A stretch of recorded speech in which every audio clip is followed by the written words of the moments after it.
Assalamualaikum. Nah, di video kali ini aku akan ngebahas tentang promil, tapi akan aku khususkan buat kalian yang merasa diri kalian itu pejuang OAT. Jadi di sini buat kalian yang butuh informasinya, silahkan tonton video ini sampai selesai. Jangan lupa like, komen, dan subscribe. Terima kasih.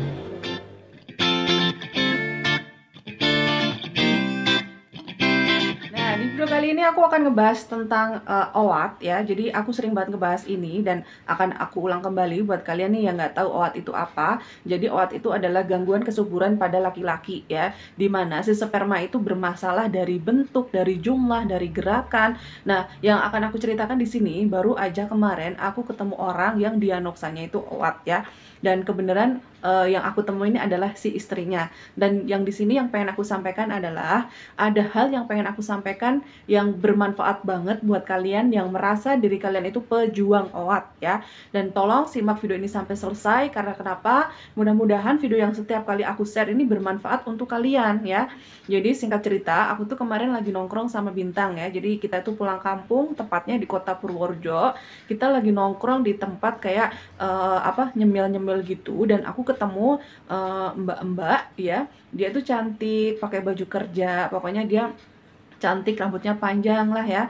Dan terus dia komen tentang Bintang karena si Bintang itu aktif banget, dan aku kelepasan bilang, iya ini aku nunggunya juga lama nih, pas udah keluar Masya Allah muji iman, aku bilang begitu kan. Dan dia langsung bilang begini, aku juga sama nih lagi nunggu si buah hati ya. Jadi dia nikah udah 1,5 tahun tetapi belum juga dikaruniai anak ya. Dan kemudian dia bercerita bahwa si suaminya itu diagnosanya itu OAT ya, jadi oligo astenoterantoiospermia. Jadi dari masalah bentuk, jumlah, gerakan itu bermasalah.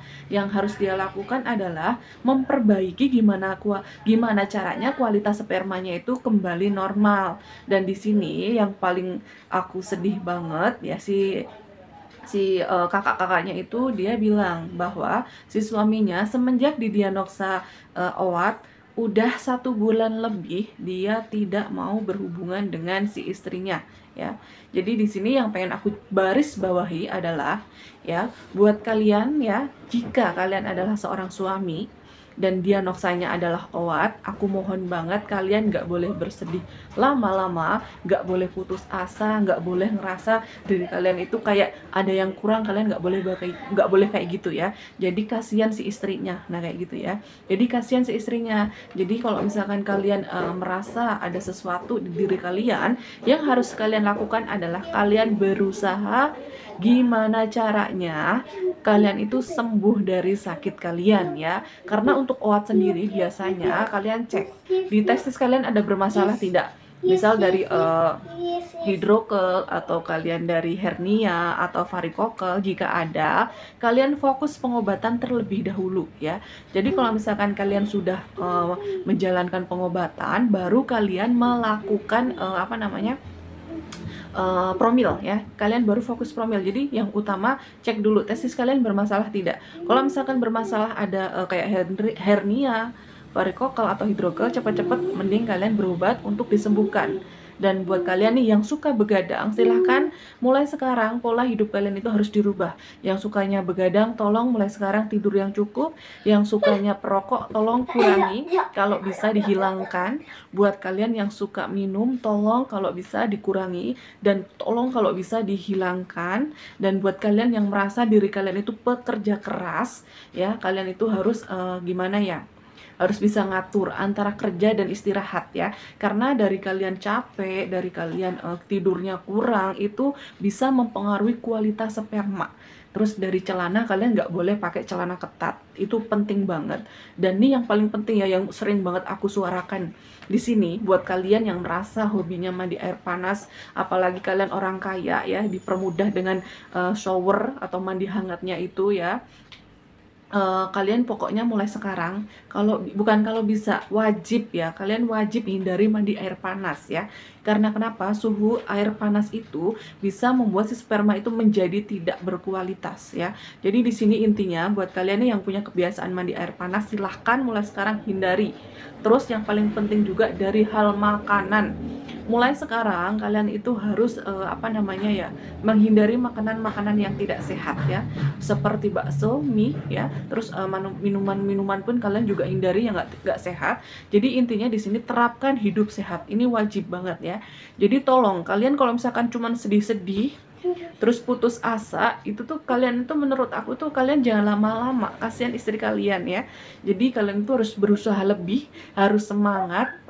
Insya Allah kalian masih punya peluang untuk mendapatkan keturunan, dan dianoksanya itu apa namanya ya, sifatnya itu nggak permanen jika kalian itu diatasi. Misal ya yang tadi aku bilang, si kakak-kakak yang aku temuin itu dia juga ada keluhan kayaknya varikokal ya, jadi dia bilang harus dioperasi ya. Jadi di sini buat kalian nih yang merasa testis kalian bermasalah, fokus pengobatan terlebih dahulu. Kalian tidak boleh berpikiran yang tidak-tidak. Jadi fokus pengobatan, setelah fokus pengobatan kalian fokus promil. Nah kayak gitu. Jadi intinya lupakan dulu soal anak, fokus pengobatan. Dan jika testis kalian itu tidak bermasalah, cukup kalian minum kayak vitamin ya, seperti vitamin-vitamin yang diresepin oleh dokter, kalian harus tebus ya. Kemudian kalian misal makan makanan yang bisa mengandung yang bisa membuat ya si sperma itu menjadi berkualitas, misal kayak semangka. Pokoknya makanan-makanan sehat kalian itu dijadikan rutinitas. Jangan cuman kalian melakukan hanya sebulan 2 bulan, itu salah ya. Perlu kalian tahu, jika kalian demam, si spermanya itu tidak berkualitas, dan untuk berkualitas kembali itu membutuhkan waktu sangat lama ya, antara 1 bulan 2 bulan ya. Jadi di sini bisa kalian bayangin ya, kalau misalkan kalian mandi air panas keseringan, atau kalian hidupnya nggak sehat, jadi si spermanya itu tidak berkualitas. Dan di sini kalian jangan terus membandingin, itu orangnya pemabok anaknya banyak, itu perokok orang perokoknya parah anaknya banyak. Jadi kalian jangan membandingkan dengan orang lain ya. Mereka mungkin kuat, tetapi tubuh kalian tidak sekuat itu ya. Jadi kalian perlu usaha lebih untuk mendapatkan keturunan buat kalian yang merasa diri kalian itu pejuang OAT. Dan buat istri ya, saat ini suami kalian itu ya sedang down, dia itu sedang tidak baik-baik aja. Jadi tolong maklumin, tolong maafkan ya, jika suatu saat kalian itu meminta tetapi suami kalian itu tidak mau melayani. Perlu kalian ingat ya, si suami kalian itu diagnosanya itu OAT ya, jujur aja. Diagnosa sperma yang bermasalah itu bisa mempengaruhi dari gaya seksual laki-laki ya. Entah sebentar, entah nafsunya tidak banyak, entah dia itu kayak dalam 1 minggu dia hanya mampu sekali, nggak mood, itu bisa mempengaruhi ya.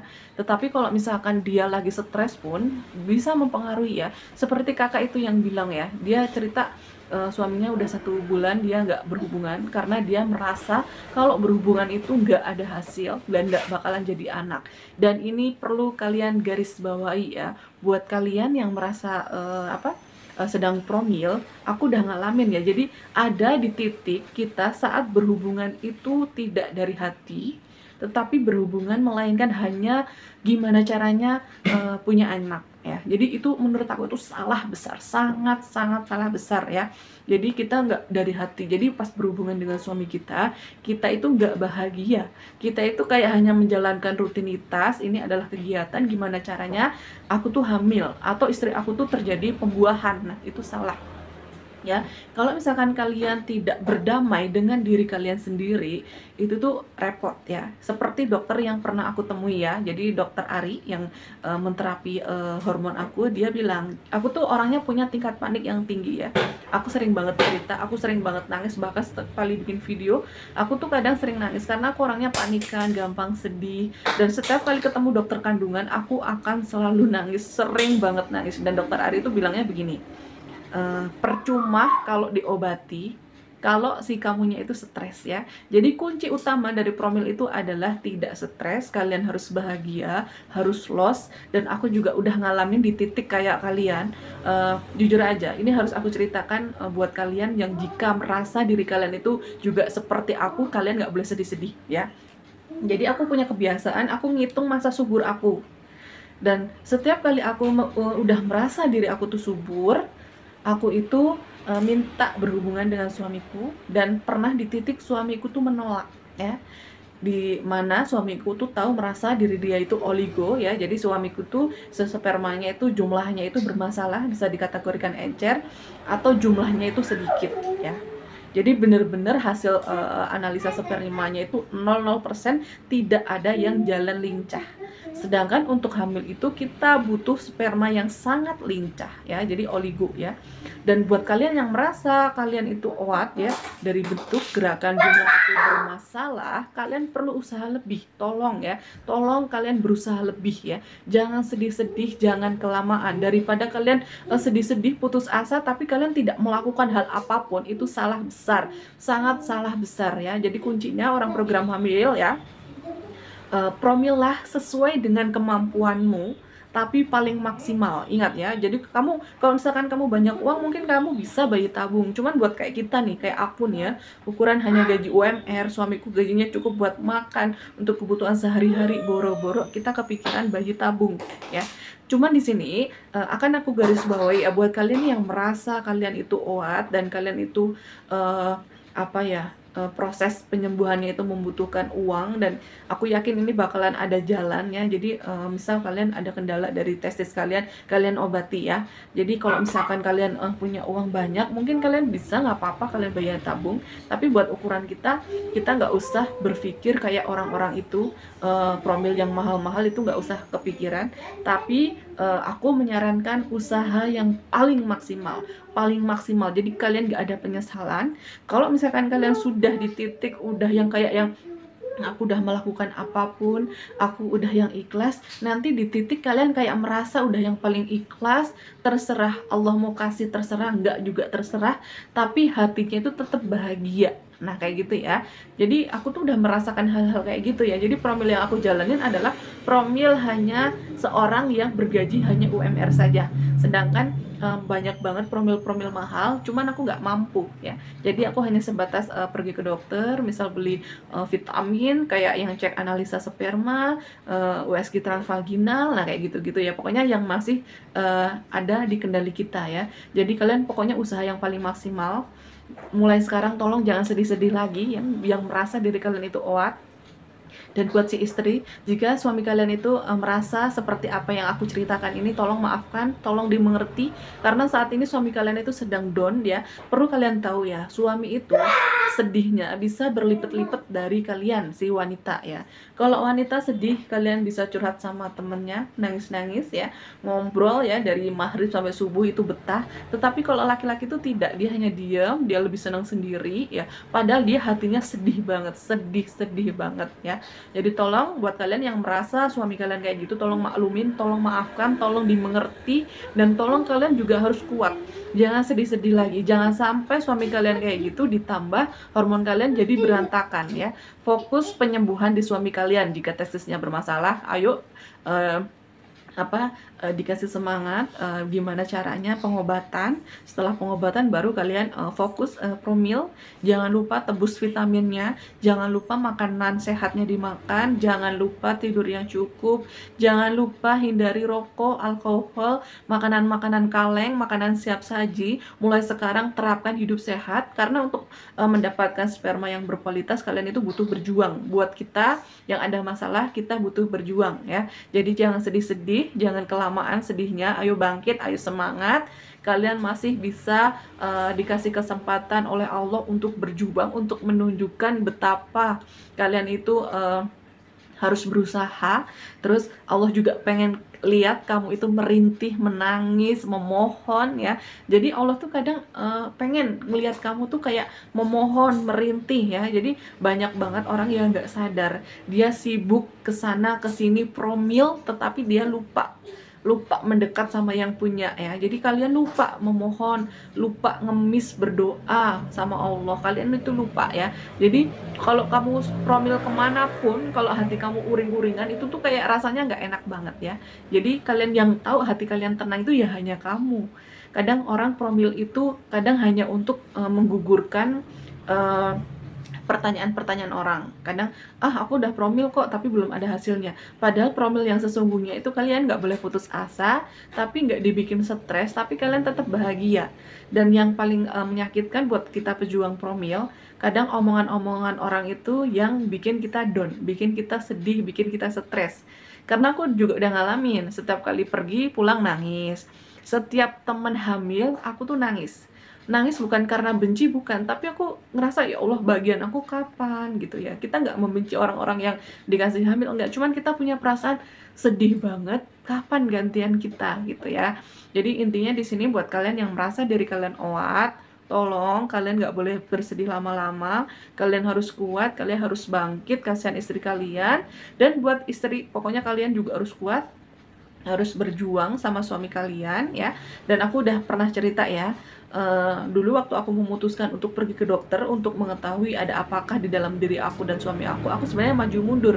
Aku tuh takut, aku takut jika ada sesuatu di dalam diriku, aku takut ada masalah, dan aku tuh benar-benar kayak nggak siap. Jadi intinya program hamil itu bukan semata-mata tentang uang saja ya. Uang itu sebenarnya juga nomor satu, kesiapan mental juga nomor satu ya. Jadi kalau misalkan kalian mentalnya belum kuat atau mentalnya belum ingin promil, sebanyak apapun uang yang kalian miliki, kadang kalian belum keinginan untuk promil ya. Jadi di sini perlu kalian baris bawahi ya. Jadi kalau misalkan kalian ingin promil alasannya itu uangnya nggak ada, ya itu hanya alasan kalian saja. Sebenarnya promil kalau misalkan kalian berusaha ya, gimana pun caranya itu kadang rezeki ada aja ya. Cuma sekali lagi promil sesuai dengan kemampuan kalian ya, yang di logika masuk-masuk aja. Nah kayak gitu ya. Dan di sini mungkin aku berbicara mudah banget, cuman buat kalian yang menjalankan berasa berat. Di sini aku hanya menyarankan kalian nggak boleh putus asa dalam pengobatan. Kalian harus memohon, kalian harus meminta sama Allah. Kemudian yang paling penting di sini, kalian itu kayak berdamai dengan diri sendiri ya. Jadi aku pernah di titik yang ngerasa kayak yang aku udah melakukan semuanya, aku nggak lagi down, aku nggak lagi putus asa, tapi aku berdoa sama Allah. Aku berdoa nyampe nangis-nangis. Aku berdoa sama Allah, ya Allah, jika aku adalah salah satu orang yang tidak ditakdirkan untuk tidak punya anak, aku nggak apa-apa, tapi tolong berikan aku dan suamiku kebahagiaan, dan aku ingin dan suamiku itu terus bersama. Itu yang aku panjatkan ya. Dan kalau misalkan Allah ngasihnya nanti-nanti, aku nggak apa-apa, tapi tolong kuatkan aku dari omongan orang lain, kuatkan suami aku dari omongan orang lain. Karena kenapa? Aku pernah di titik biasanya aku yang paling down dan suami aku tuh nguatin. Aku pernah di titik kayak gitu, tetapi aku pernah ngalamin melihat suami aku tuh pulang sedih banget karena temennya itu hamil. Aku pernah ngerasain ngelihat yang namanya kayak gitu ya. Jadi tolong buat kalian nih yang saat ini merasakan apa yang pernah aku rasakan, pokoknya kalian itu bakalan nanti ketemu hal yang indah-indahnya. Kalian hanya butuh berjuang saja, butuh ikhtiar. Apapun keputusan Allah adalah keputusan terbaik. Dan singkat cerita, aku kan telepon suamiku video call ya. Jadi aku bicara sama suamiku, mulai sekarang kita lupakan tentang promil ya. Karena kita udah berusaha lebih, pokoknya kita lupakan, tapi tetap kita harus bahagia. Tapi aku nangisnya tuh bener-bener kayak nangis, tapi plong. Aku berdoa sama Allah tuh tanpa beban. Biasanya aku berdoa, ya Allah tolong garis dua. Tapi saat itu aku berdoanya, ya Allah aku udah ikhlas, aku udah berdamai dengan diriku sendiri, aku udah enak banget, udah enjoy banget. Dan setelah berdoa dari 2 minggunya itu aku dikasih hamil ya. Jadi dari jarak berdoa dengan kehamilan itu jaraknya 2 minggu ya. Bisa bayangin ya, kadang aku ngerasa di saat kita sudah tidak menginginkan, di saat kita sudah merasa ikhlas berdamai dengan diri sendiri, Allah itu malah kasih ya. Dan yang bisa tahu kamu itu sedang ikhlas atau tidak itu hanya kamu ya. Ingat ya, hanya kamu saja. Jadi kalau misalkan kamu bilang ikhlas tapi hati kamu belum ikhlas, itu bohong banget. Kadang banyak banget orang, aku mah terserahlah Allah mau kasih apa enggak, udah ikhlas gitu kan. Tapi hati kamu tuh belum ikhlas.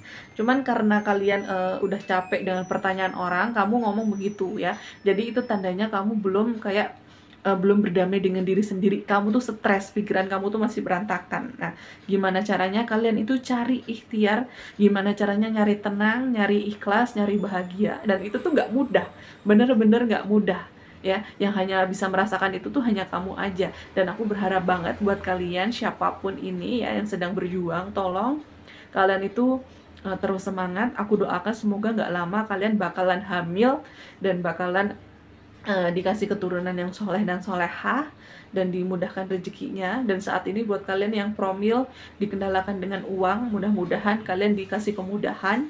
Karena aku juga ngalamin, misal pulang promil, uang aku tuh tinggal 2.000. Aku pernah kayak gitu, aku tuh udah pernah ngalamin yang kayak gitu-gitu.